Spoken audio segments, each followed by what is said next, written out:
2025 arrives in theaters. Sinners is here in theaters this weekend, guys, and are you to go out and see it? Welcome to Mirror Domains Movie News, your place for entertainment headlines. I know I'm a little bit late today, but hey, it is what it is. We're here at least. Live stream discussion for the new Sinners movie. And if you don't know how this show works, we try to go, well, this is like our third Friday in a row that we're doing this. So this is the slate for today, talking about a lot of Star Wars stuff because Star Wars Celebration is going on over in Japan. We got some headlines to talk about, like what the new Ryan Gosling Star Wars movie is going to be about. Darth Maul gets his own TV series. We get an update on Ahsoka Season 2. And what's going on with that Highlander reboot from Henry Cavill? I thought that was supposed to be in production. Well, we'll talk about that all on today's show. So, this is live. If you are there in the live chat, by all means, come in and we'll take some live comments. But first, we are going to get into our full movie review that will be cut out and put up on the side later on. And we'll just make sure that all of our graphics here are ready to rock and roll. Excellent. Okay, so Sinners. Sinners indeed. Now then, let's get to a nice cool part of this trailer.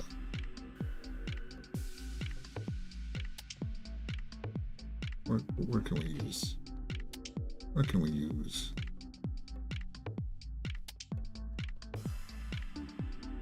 What was that? Somebody dare send me a message? Okay. There we go.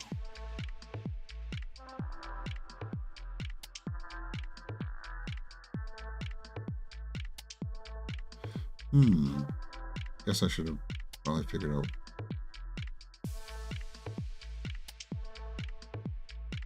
Better place for this. Sorry, I'm just here we go.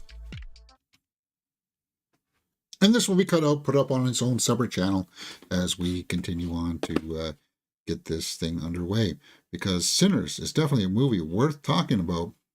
And here we go.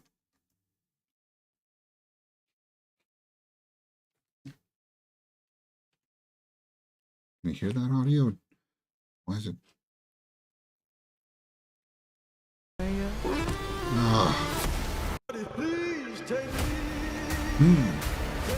Yeah.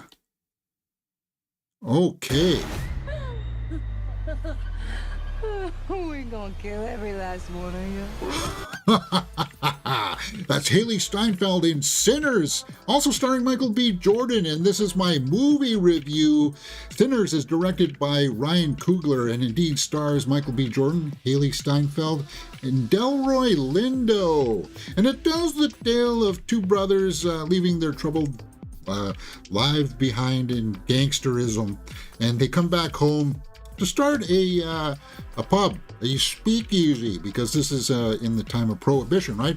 Only to discover that the greater evil is waiting for them to, well, come back. And, well, as you saw in the trailers, guys, it's a vampire movie, right? But it's also got some heart in there by having some really interesting musical numbers. Now, did I like this movie? I admitted in my short review that this is a well-crafted movie, and a lot of people are going to like this movie. Let's go over to the tomato meter here and take down the curtain here. 97% by critics, 97% by the audience, so a lot of people are resonating to this. Now, it's a bit long.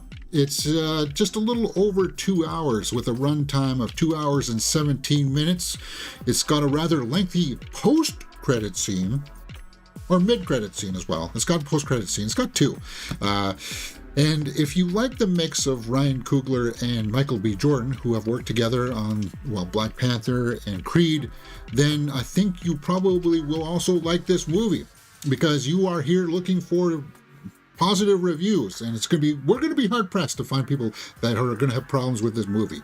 Now, I do. Even like the big critics like Jeremy Johns admitted that the runtime is a little bit lengthy, and it does run into some pacing issues in the middle, because Ryan Coogler He spends a lot of time world building. He lets you know who these characters are. Who are these brothers? What ails them, right? Why did they leave gangsters' life to come back here and try to make good on their own, kind of thing, right? I would say that the acting is the standout here. Ryan Coogler, Haley Steinfeld, and Delroy Lindo, man, he's also phenomenal in this. He reminds you, Delroy Lindo is top tier talent. Now, the other newcomer to this is this guy, this gentleman right here, who you see singing in the trailers. He's also really good. He's a real standout here. So Miles, sorry if it's Catton or Satan. I think it's Catton, right? Sammy. He's the one with the guitar. He's the one singing in the trailer when you see him go, "Whoo," right? Because there is a opening monologue to this movie where they talk about music and how it influences people. And I think that's the main driving theme of this movie, right? And if you have the influence over people, then you also are going to invite evil spirits into your realm, right? And that's what the overall thing that happens, is because that there's vampires that show up and start to they wreck shop. They start to kill people. Now they follow some classic vampire things. They can't have garlic. You can't kill them with just normal bullets. You have to invite them in and stuff like that. So they're playing around in there. And I think if you are a horror fan and you want to see some good vampires, this may let you down because it's not scary. It's not a scary movie because there's a lot of musical numbers in here. This music is, I think, the backbone of what this movie is all trying to be about. They make that very clear in the opening sequences. So if you just want vampires killing them, they're stuck in that little barn there, and you want the struggle to be about them trying to get out, it's not that movie. This won't be for you then. But if you can accept the fact that this is a bit of a ride, and that you get to know these people before, they get eaten by some vampires, then I think you will be thumbs up just like everybody else. So, that being said, let's go over to my score sheet and start to fill in some numbers before we go back to the tomato meter and start looking at some other opinions about this movie. So, acting, directing, and story are out of a possible 2 points each. Cinematography and score are out of 1 point each. The acting in this is phenomenal. Now, it is, without a doubt, Michael B. Jordan's not his greatest work, but it's up there. Haley Steinfeld, too. I like the fact that she was trying something different that, we wouldn't expect from her, like a younger Hawkeye, heartthrob type movie. No, this is, I want to see her take more adult themed subject matter because she's a good actress. She really is. And then Delroy Lindo in there as well. And this newcomer, Caton or whatever, right? Is also really good. So overall, and it's an ensemble at the end of the day. There's a good ensemble of people there in that barn that you're like, okay, well, I'm rooting for them. So I'm going to be acting a full 2 points. Now, directing. We're going to have some issues here. The technical aspects, for the most part, are handled fairly well, but there is some obvious cinematography issues that I'll talk about in just a minute. Story. Story is solid. It's a solid 1 point. Is it something that you want to go back and revisit, though? I don't know, and I reserve the right to come back to the story here. Cinematography is tough because it's a well-shot film. It's all very stylized. It's very... Coogler has got his hands all over this, right? And you could give this an easy 1 point, but there is some stuff in here that makes me go, I don't know if I can give it a full point for cinematography. Like, the cinematography does help you get immersed into that world. The score, guys, without a doubt, I'm not a blues fan myself, but I will concede that the music is really good. Sorry, not the story. Score, James. The score of the soundtrack is great. And it's going to be one of the things that people will be like, I want to buy that soundtrack. I want to listen to this music. This is something that maybe will help people get into blues type of music. For me, guys, I am a guitar player. I am a musician. I'm from the rock and roll kind of background, the alternative style. So I have the highest respects for music all around. Just blues is just not for me. I totally concede that the guy's got a great voice. No doubt about that. And the music, I like how they're trying to pay tribute to that. But at the end of the day, I kind of sat back after everything kind of settled a little bit. And I'm like, well, what's this movie really trying to say other than its analogy about music inviting influences of different types into your life, right? Like, are you really rooting for the two brothers? Because they come from a bad background and they've got some shady past. Are you rooting for the young guy there who comes from the pastor's life, right? And I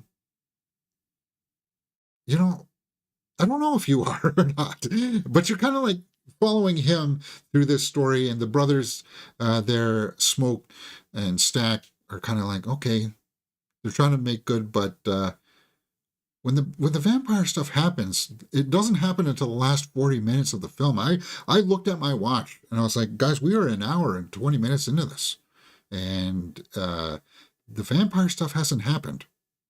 I'm going to be a little let down if this all happens in the very small time that we have left. And then you realize, okay, the movie's not really about vampire. And I had to struggle with it, because if you cut out the vampire stuff, and there's some storylines in here about the clan, and you just made the vampires the clan instead, then this would have been like maybe an Oscar-worthy movie, right? But you got vampires in there, and I realized that. I love mixed genres. I love vampires. I love horror movies. Vampires dancing is what you're going to get in this movie. Like busting a move outside. Vampires dancing. So that's what I'm saying, guys. This is not really a scary movie, but it's got a lot of commentary about music and people. Not a whole lot of social commentary. It does have some, but like you got to give in to the fact that you're going to see the main vampire do this jig, and you're like, okay, if you can buy into it, then a lot of people, I think, are going to like it, and it seems that a lot of people do, because we look at the tomato meter. So, do you really want to hear? Like, if you're here wanting to only hear yes, I'm trying to tell you what you're going to get out of this, right? And how to prepare yourself for the fact that you might get disappointed if you just want horror. If you want to see them get bloody and get their guts pulled out and all, and like you want to see violence and stuff like that. This is not really that, guys. It's not. And I seem to be the one minority here that is raising these issues, because a lot of people seem to like it. This will have its audience. I'm going to be in the minority here, and I think I'm going to be like one of the few that are actually not going to give it a high 9. It's not. So for me, I go to my trusted reviewers here. Let's take a look at some of the critics, and then we'll go back to the audience reviews. Perry Nemiroff is someone that I have the highest respects for when it comes to this. So she says, an exhilarating survive-the-night vampire thriller with a top-tier cast and remarkable level of connectivity between the story and score. Yeah, whether a performance scene in the film or Ludwig Göransson's score, everything about the music in Sinners feels alive. Yeah, and that's what I'm saying. You have to buy into the music aspect of this before the vampire stuff, right? Before you want to see things go off the rails. What did Jeremy Johns say? I think he's just around the corner here too, right? Jeremy Johns. In a genre in which we've seen it all before, Sinners injects some fresh new energy in there, makes it feel unique. And it is unique. No doubt about that. I just don't know if it's going to be as well received as these early reports are. Wendy Lee Zaney is somebody else we respect here. There are so many genres mixed into one film, but it never feels overstuffed and convoluted. So that's what I mean about having mixed genres, right? But it does at times feel a little bit overstuffed because there are some storylines in there that where I'm like, okay, well, at the end of the day, when I'm looking at the picture as a whole, did it need to be in there? I don't know. Coogler does a beautiful job with this storytelling. Watch this on the biggest screen possible. Like, it's a good movie. It's a well-crafted movie. Let's see what some people with some dissenting opinions here. Wall Street Journal. The great sin of sinners is that for all the audacity of its conception, it finally collapses into the familiar. And yeah, it's got very familiar.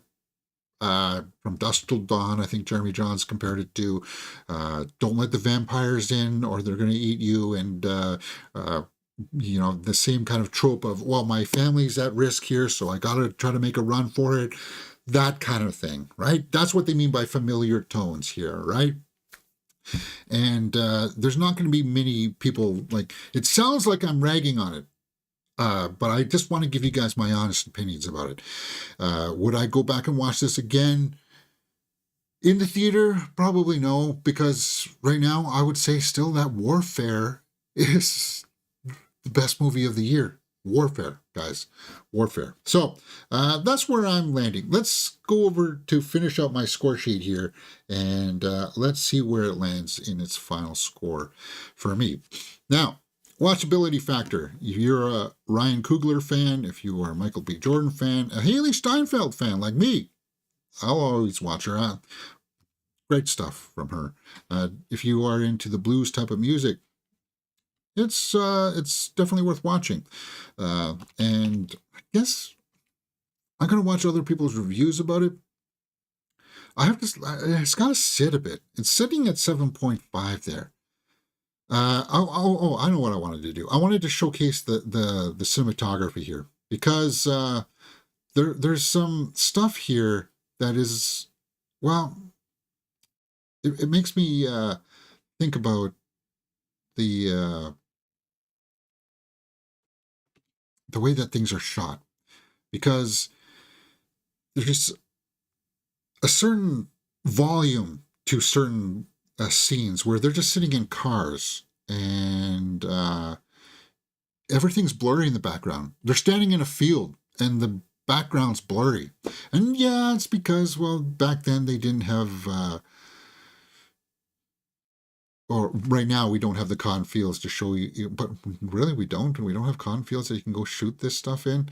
I felt like this was a little bit of a detriment to the cinematography, because it's not only just blurry, but it's fuzzy. If you don't understand, you know how sometimes the lighting gives off that little fuzziness to it, and it's very obvious. If you got these grand landscapes, show us that. Why are you blurring it out the background and stuff? So it does have some issues in here, guys. And does it, at the end of the day, detract from my enjoyment of it? No, because it's stylized. But I don't know if I can give it anymore. I want to, because I want people... this is the difference between somebody who's giving a good critical analysis of a movie compared to just people who just say, okay, guys, it's 97% on the tomato meter. I got to give it a 9. Otherwise, people will give me a thumbs down. I totally concede that it's a well-crafted movie. It's got some good story beats in there, I would have to say, but it's got some issues.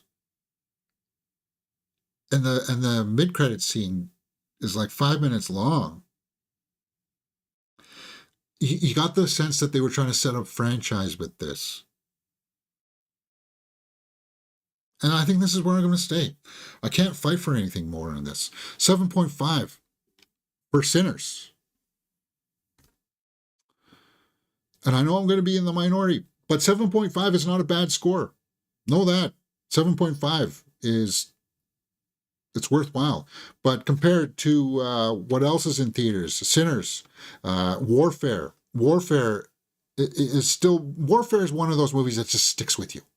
And Sinners may for some people, but Warfare is just a holy Moses type of movie.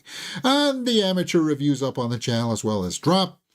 The Minecraft movie is also up. We've got trailer reactions for the Fantastic Four First Steps, 28 years later. Full movie reactions for The Electric State. And then we do movie news here on, it seems to be Fridays. So 7.5 is what my score is. I know it's not going to be as high as some people want. And just based on that alone, because I can't do it, people will be like, I'm saying I didn't hate the movie. But I'm also saying that it's not as awesome as some people are pronouncing it to be. It's just there. I'd watch it again because of Haley Steinfeld. Delroy Lindo.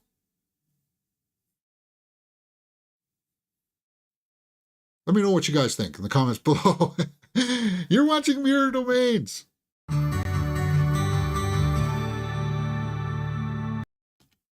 Okay. All right. Let's get back into some movie news stuff here, guys. I know it's a weird thing. I've watched thousands of vampire type movies and stories. I've seen movies just about old classic music. I've seen movies about just violins. It's just, I don't know if it worked, guys. I think it did, but I have hesitation, and that's what's driving my score. I know everybody wants me to say that. Oh yeah, it's a 9.5, 10 out of 10 film. But some of the kills are just outright cheesy.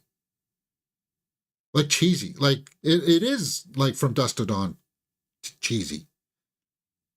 But then it's got this serious tone. Yeah. Yeah. I've got headlines here that say that this is Ryan Coogler's masterpiece. And I don't know if it is.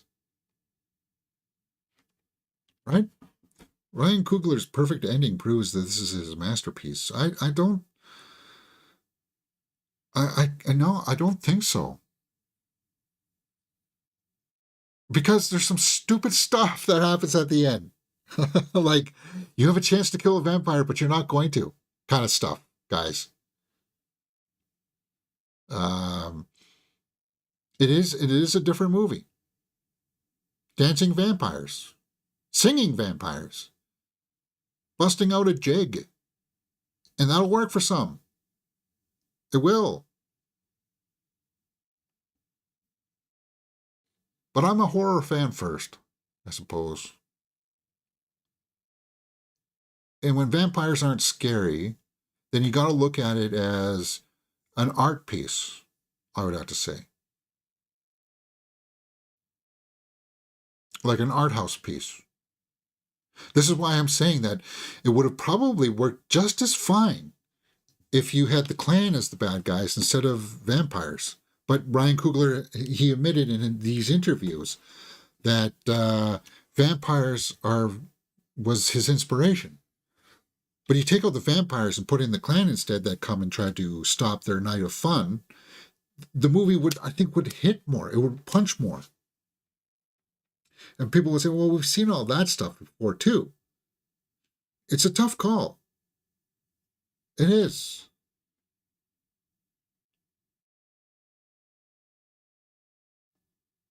Really is. Did the trailer show too much? I think the trailers did fine. I heard Harloff say that it was they spoiled too much. But you know that the people are going to die. You know that there's going to be some kind of a sacrifice, or is there? It's just...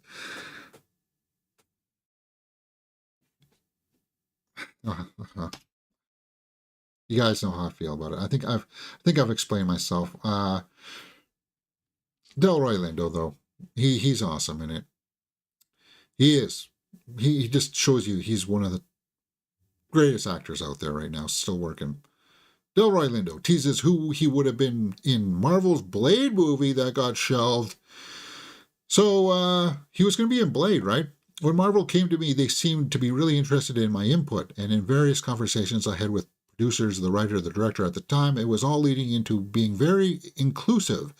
It was really exciting conceptually, but also exciting in terms of the character that I was going to form. Then, for whatever reason, it just went off the rails. So we all assumed that he was going to be playing the version of Whistler, right? So there was a Marcus Garvey-esque component to this man who was shaping up to be. Garvey was a prominent black activist who Lindo was going to play in this biopic. He wouldn't specify. Okay. I'm not saying that it would have been an out-and-out Garveyite. Not that just in terms of how this man's philosophy, his ethos, and what was driving him. He was a character who had very similar to Sinners, created a community, a black community, where he was a character who was head of his community. So maybe not a Whistler then, right? Huh. Let's go to the Thunderbolts runtime. Thunderbolts. Advanced tickets are out. Did you get one? Nah. You don't need to get advanced tickets anymore, unless you live in a big metropolis, right? Thunderbolts runtime revealed. Next MCU movie is just over 2 hours, 127 minutes. So, yeah, 2 hours and 7 minutes, right? Same length as Sinners. And it's got some good early buzz. So May 2nd, I think I'm seeing it May 1st, actually. I'm going to try to get out to see it on a Sunday, I think. But we'll see. If that early screening is granted to me, we'll see it then and get it out there. I like the last trailer for it. But I just don't know if it's going to resonate with a lot of people. A lot of people, again, are still a little bit soured with the MCU. Runtime, 2 hours and 7 minutes. What's next? Star Wars Starfighter. Star Wars Celebration is happening over in Japan right now. Star Wars Starfighter. Sean Levy and Ryan Gosling is going to have this movie out for 2027. So Mandalorian and Grogu is the next movie. And then now it looks like it's going to be Starfighter. Whatever happened to Rogue Squadron with Patty Jenkins? We know that kind of got squashed. But did that morph into Starfighter now? Did those story ideas get transformed? I don't know. Let's take a look at what this story has to say. The announcement was made at Celebration. Yeah, we know that. The reality is that the script is just so good. It has such a great story with great original characters, said Gosling from the stage. It's filled with so much heart and adventure.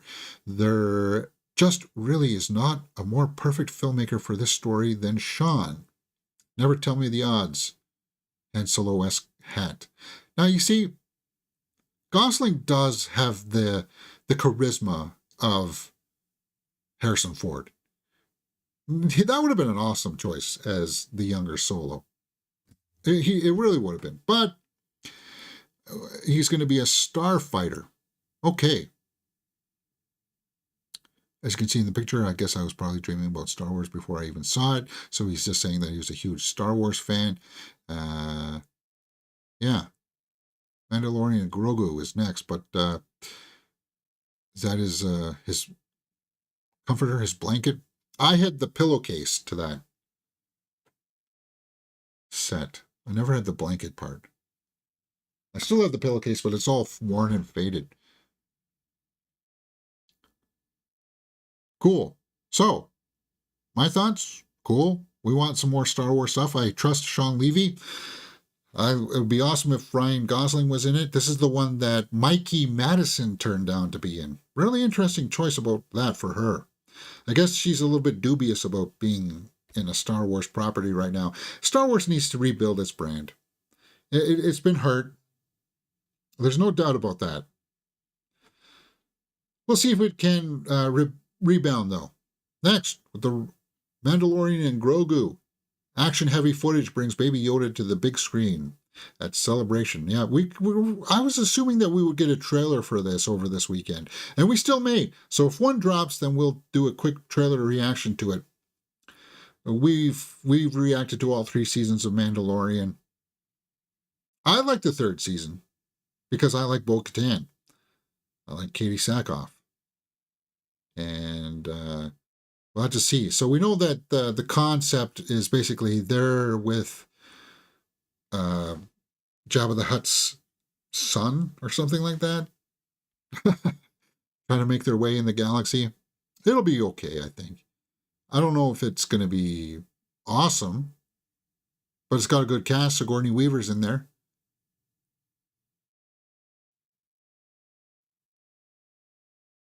I just don't know about the filmmakers. I still like Filoni,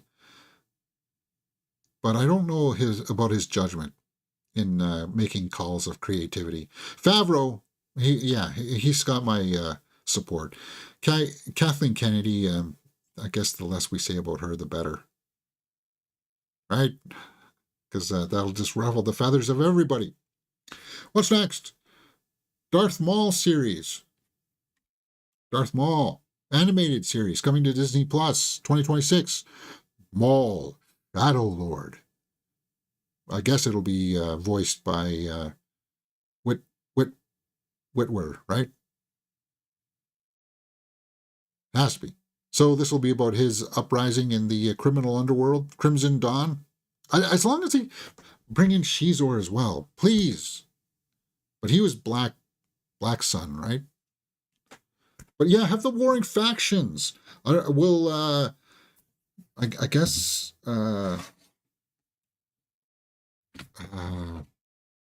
maybe the character from Solo, Khaleesi. Why am I thinking about not being able to grab out her name? Ray Park. Yeah. I would like to see a live action version of events of what happened in the Clone Wars, of where the older Darth Maul goes to fight Obi-Wan, find them, track them down, and then they have kind of like their last little bout there on the on Tatooine. I'd like to see some of that come into live action fruition. Why not? But you'd have to explain. See, you couldn't really do that type of movie without explaining how he survived Phantom Menace. So you'd have to rely heavily back on flashbacks and to have a cohesive movie. But we're getting a criminal underworld story. When it came clear, the show will tell the story of Maul teaching an apprentice to debut in 2026, an apprentice. Oh, yeah. So he'll be a Twi'lek, right? To be Darth Talon? Is that what it was? Sam Witwer, yeah. Get Witwer more involved. You listen to him talk about, you listen to him talk about his knowledge of Star Wars, and he knows his stuff. I would have more trust in Witwer advising on stories coming together than I would Filoni.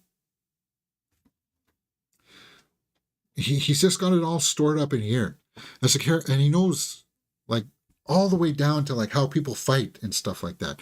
As a character, Maul has shown an unexpected lasting power for sure. We'll have to see how this goes. I'll be interested for sure. What's next? Ahsoka season 2.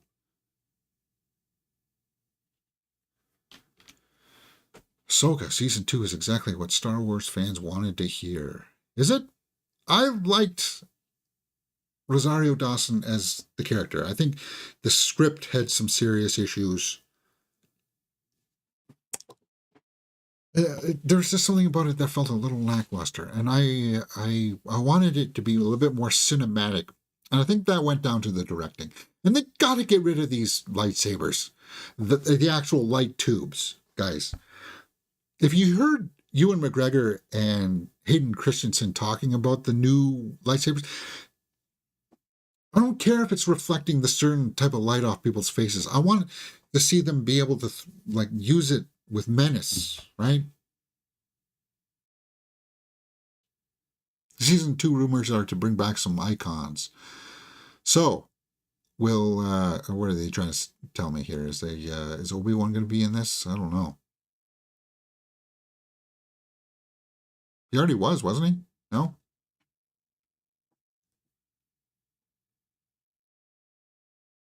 Because of those flashbacks. Hunting of Grand Admiral Thrawn.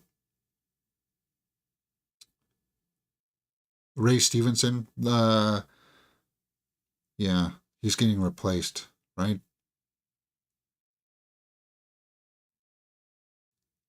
So.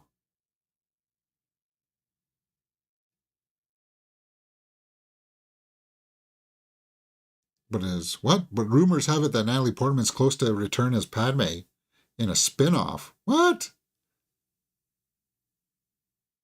How would that work? Would it be kind of like an extension of her rebuilding or starting the seeds of the rebellion with Mon Mothma?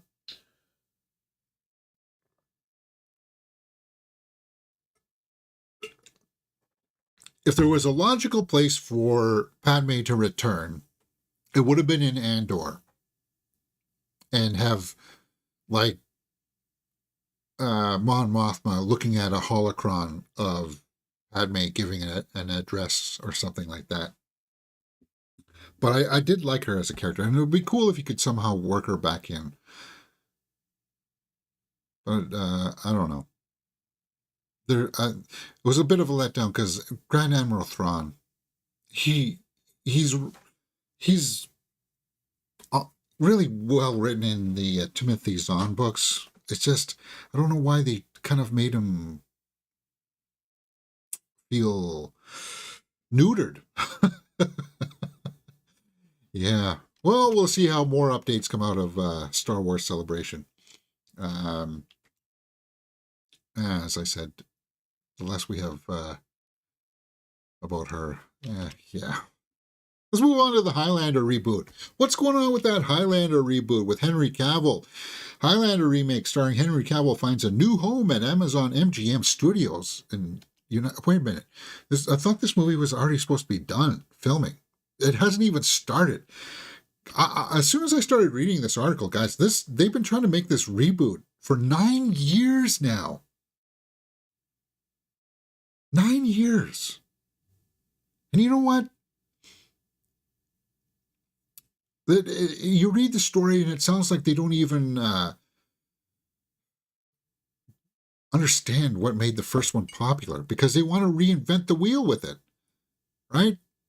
I don't even think he's going to be from Scotland. So why are you going to... Not that he wasn't in the original. He was a Frenchman from the Highlands. And a Scottish guy that's supposed to be Spanish. It's like, what the heck? Oh, anyway. Yeah.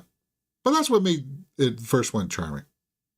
They roll with it. It's because it's got a little silliness to it, but whatever. So when you start to read some of these stories, it was supposed to start shooting this January, but it clearly didn't happen. They say it's a tough nut to crack because the Highlander property is so involved and the mythology is so deep, Stilisky said in 2020, but to try to make it our own. They want to try to make it our own and be somewhat true to the original, yet do it in a way that makes it ours. It's a little tricky. We don't want to do a remake. We don't want to do a reinvention. We want to do something that's fresh, that utilizes the mythology of what everyone loves from the first movie. Well, then just... why call it the Highlander then? Call it something Immortals and have it take place in the MacLeod universe, Highlander universe. Just don't make him from Zeist. The director also teased the timeline for the movie. We're bringing it forward from the 1500s in the Highlands to beyond present day New York and Hong Kong and see how that goes. So you're definitely not making it anywhere similar in tone. We're treading perilously close to it not having any resemblance at all. So I wonder, tough nut to crack. Guys, it's immortals cutting off each other's heads, fighting for the prize. The whole concept was only ever supposed to be done for one movie. It was never supposed to be a franchise, and that's where it got into its problems. You would have to build up to build an arc, a trilogy, where at the end, yes, Connor McLeod will be the last one standing to get the prize. And you know what the prize is? It's the fact that you finally get to die. I don't know, guys. I was excited that Cavill was attached, but I don't know how this is going to go anymore. I'm doubtful. Ballerina Poster. Ballerina, new Ballerina movie. Ana de Armas. I like the way that the last trailer played it, and I saw it on the theater there. So let's just blow up this image. It's just a floating head poster. Just floating heads.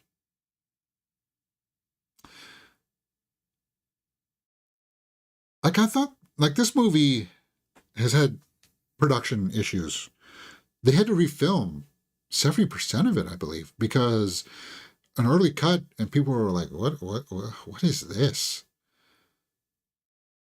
Again, they showed this interesting concept of the ballerina school in John Wick 2, right? And they want to make a spin-off about it. People see John Wick because of Keanu.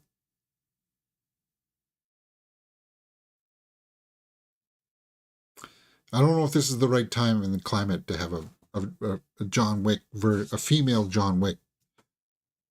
I don't know how this is going to work. Because he's only in the film. John Wick only shows up for like 5 minutes, I think. Probably not even that. He only, maybe towards the end. He just guides her in a certain direction to go get vengeance or not get vengeance, right? And how many times have we seen that story? I like Ana de Armas. I like the cast. I like the universe that they're playing in. If the action is as intense and as cool as in the John Wick movies, then I think maybe it could be fine. We'll have to see. June 2nd. June 6th. TV news updates. Sorry, guys, I'm running out of gas here. Alicia Silverstone is totally returning for a sequel to Clueless in the TV series at Peacock. Well, I like Alicia Silverstone a lot. I got no gripes against the Clueless movie. It's a little dated. But to see her come back, you follow her on social media. She's got a weird sense of humor, too. A fun sense of humor. Like, she'll be walking along and she'll be seeing some berries or something and be like, oh, look at these berries. Maybe I should eat them. And then she eats them and people are like, that's poisonous. Don't you dare eat them. I'm like, she's fun. She's fun. And she was really good in that movie Reptile, right there, with Benicio del Toro. Good actress.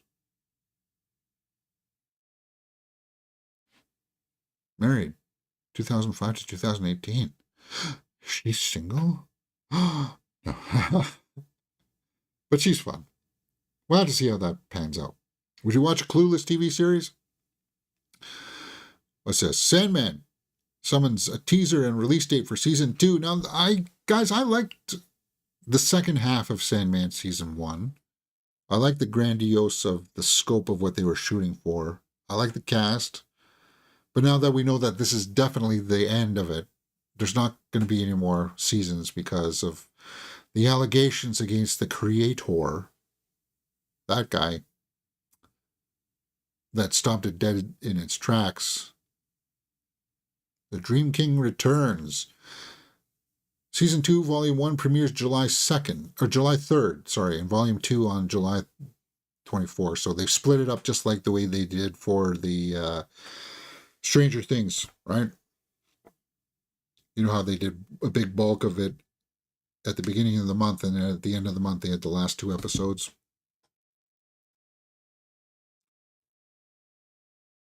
Like, I like the atmosphere. I like the tone. I like the cast. Like, cinematically, like, wow. Lucifer. Satan. Gwendolyn Christie.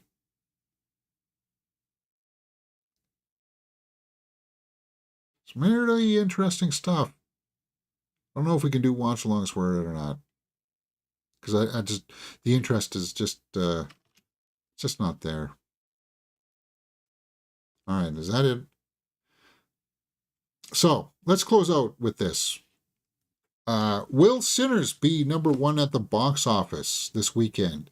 Because we still have the juggernaut that is Minecraft. And based on last week's numbers, it pulled in 78 million. Now expect that to drop again, another 50% at least. So 35 million. Maybe a little bit more. 35 million. Can Sinners make 35 million? What was Sinners Thursday? Do we have any numbers for that? Solid start, 4.7 million. $90 million movie. It's going to make its money back because we saw the reviews. But will it be enough to unseat a Minecraft movie? It'll be #2 at least. I think Minecraft is still going to be #1 for 3 weeks. And then next week, it's going to be up against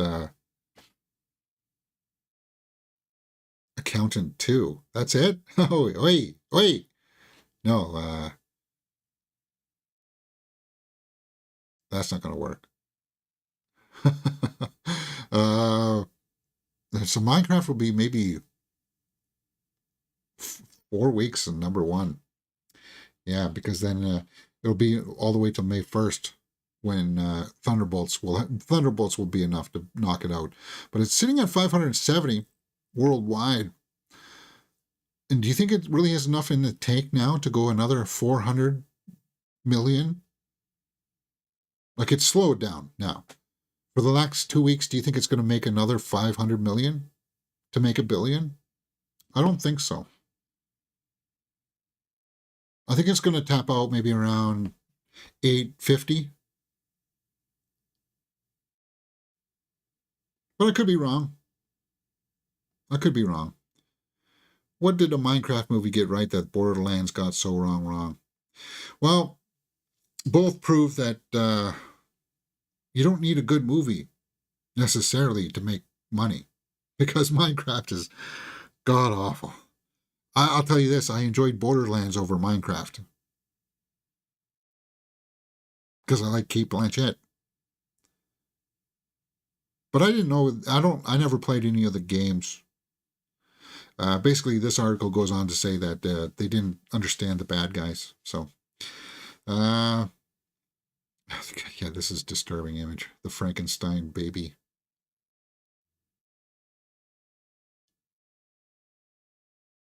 I don't know, guys. I'm out of gas. I just want to relax. It's Friday. Good Friday. Enjoy your weekend, guys. Let me know what you thought about some of these stories. And if that Mandalorian and Grogu trailer drops, I'll jump on and do a reaction. I want to get some lunch. Yeah. All right. See you next time. Enjoy your weekend. You're watching Mirror Domains.